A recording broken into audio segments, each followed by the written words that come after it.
Formed into a triage ward.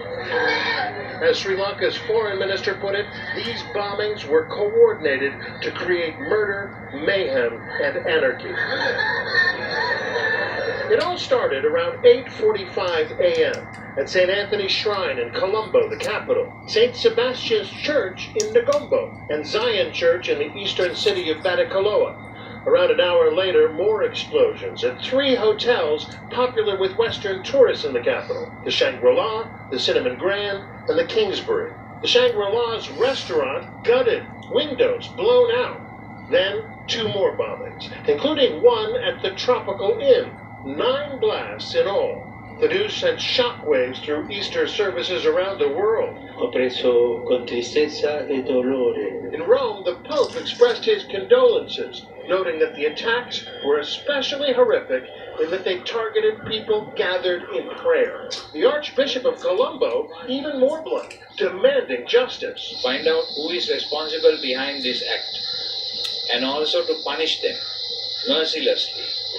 Police had been warned days ago about possible upcoming attacks. More than a dozen suspects are being held in custody. 3 officers died in one of the raids.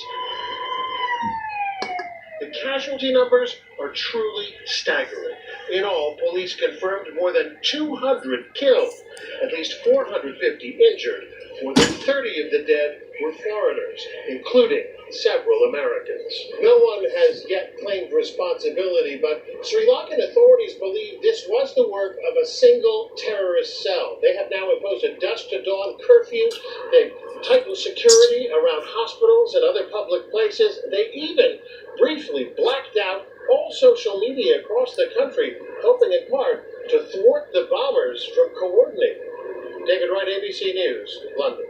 Thanks to David right there with those unfathomable images to wake up to on any Sunday morning, but especially on Easter Sunday. Remember, this comes less than a week after that devastating fire at Notre Dame. Many Christians around the world grieving the damage to the cathedral there in Paris. In Paris now, showing that it is grieving with the victims in Sri Lanka at midnight. As you just saw there, the Eiffel Tower going dark to honor those victims. And we heard from Pope Francis. We also heard from Cardinal Timothy Dolan here in New York, the Archbishop here in New York, who reminded parishioners to keep the faith. He also urged them to remain hopeful, and he said, quote, "Satan is still roaming the world, and there are satanic forces out there." And so that was an Easter message here that I'm pretty sure he didn't know that he'd be giving after those bombings, and it just shows you what evil is around the world, and it's just incredible, those images coming out of Sri Lanka.